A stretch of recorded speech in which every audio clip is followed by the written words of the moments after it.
Since the dawn of time, video game consoles have been at war with one another. The 1990s brought us the great war between the Sega Genesis and the Super Nintendo. They also brought us me to analyze them, but not based on anything other than the sounds they pumped out. I'll be determining the winner of this console audio war using 3 categories: hardware, interactivity, and iconic soundtracks. The hardware category will concern what actually made these sounds hit our ears. The interactivity category will look at how a gamer could impact the sound of various games while playing them, and the iconic soundtracks category will be based on which exclusive games' soundtracks have withstood the test of time.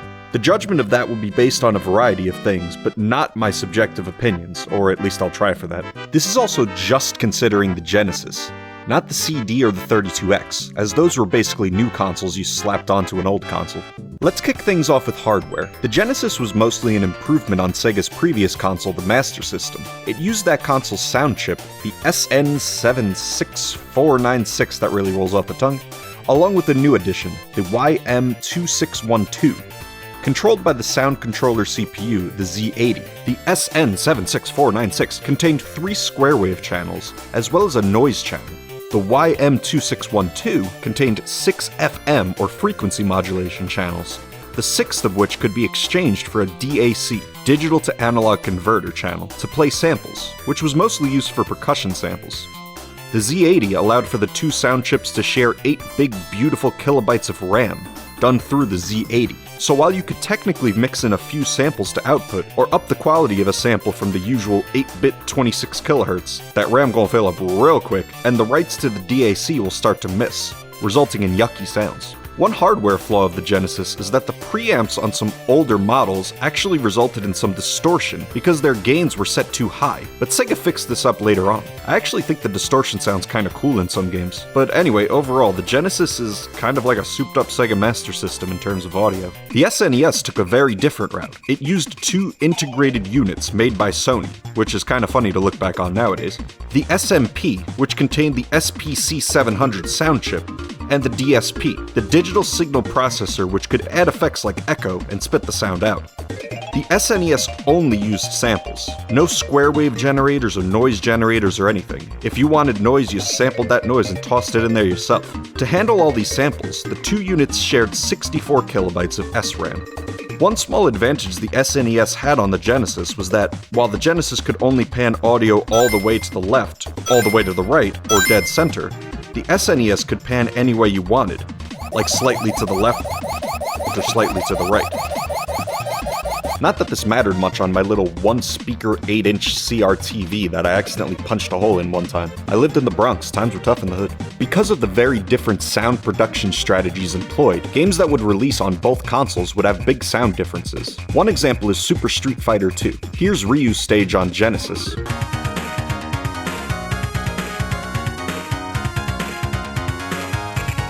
And here it is on SNES.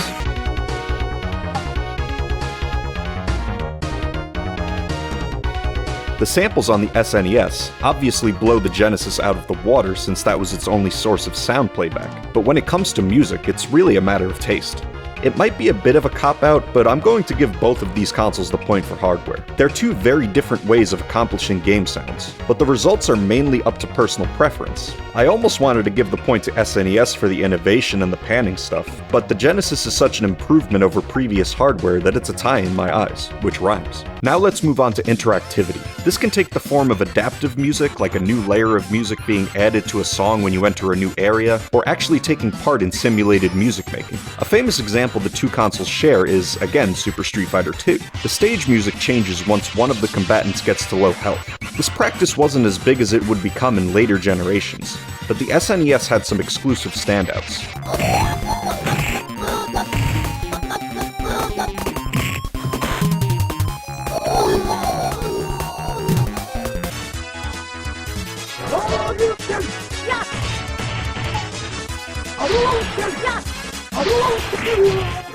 Final Fantasy VI's final boss theme, Dancing Mad, seamlessly transitions to different musical ideas in accordance with which phase of the boss fight you are taking on, and when you move on to another phase.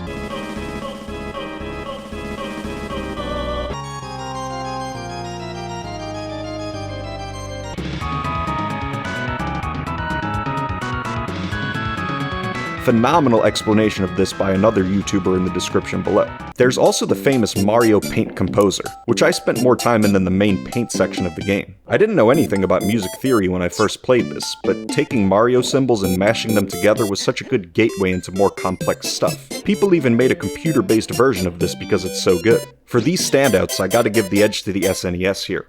Finally, and perhaps most importantly, let's talk about the iconic soundtracks. These are soundtracks that have withstood the test of time and are as beloved today as they were then, if not more so. On the Genesis side of things, we had the launch of the Sonic the Hedgehog franchise, which is one of the few franchises that started exclusively on the Genesis and lives on today, regardless of what you think about the 3D games.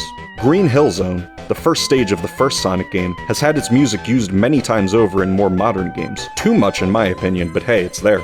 Chemical Plant Zone from Sonic 2 is another track often cited as a favorite from the Genesis, and Sonic 3 and the mystique around the only recently solved mystery of Michael Jackson's involvement are always talked about in the video game music community. For Sonic's 30th anniversary, there was even a special orchestral concert celebrating the music of the franchise and featuring a lot of the Genesis tunes. One of the more progressive soundtracks of this era came from the original trilogy of Streets of Rage games on the Genesis. Yuzo Koshiro wrote the music for the first game using his own audio programming language, MusicLove, to create very influential music, described by Joe McNally on GamesRadar as trancy electronic textures that would feel as comfortable in a nightclub as a video game.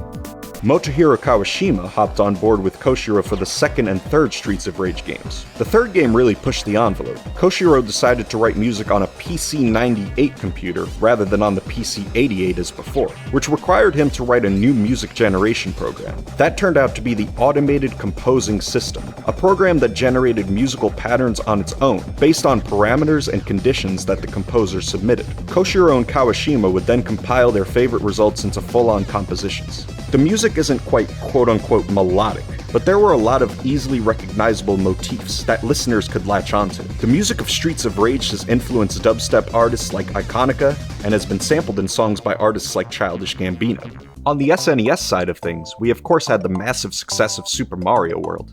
Maybe not quite as iconic because the Super Mario franchise was already well established by the point of World's release, but certainly full of earworms that are beloved, having been featured in a medley by Video Games Live. The same can be said of The Legend of Zelda: A Link to the Past. The music of The Legend of Zelda has its own orchestral tour, Symphony of the Goddesses, which features music from this game. Perhaps no video game soundtracks are quite as iconic as those of the Final Fantasy series. I'd argue that besides Final Fantasy VII, Final Fantasy VI has the most iconic soundtrack of the franchise. It features the aforementioned Dancing Mad, but also the music for the famous Maria and Draco opera scene, implementing operatic elements into a video game, which blew people's minds back in the day.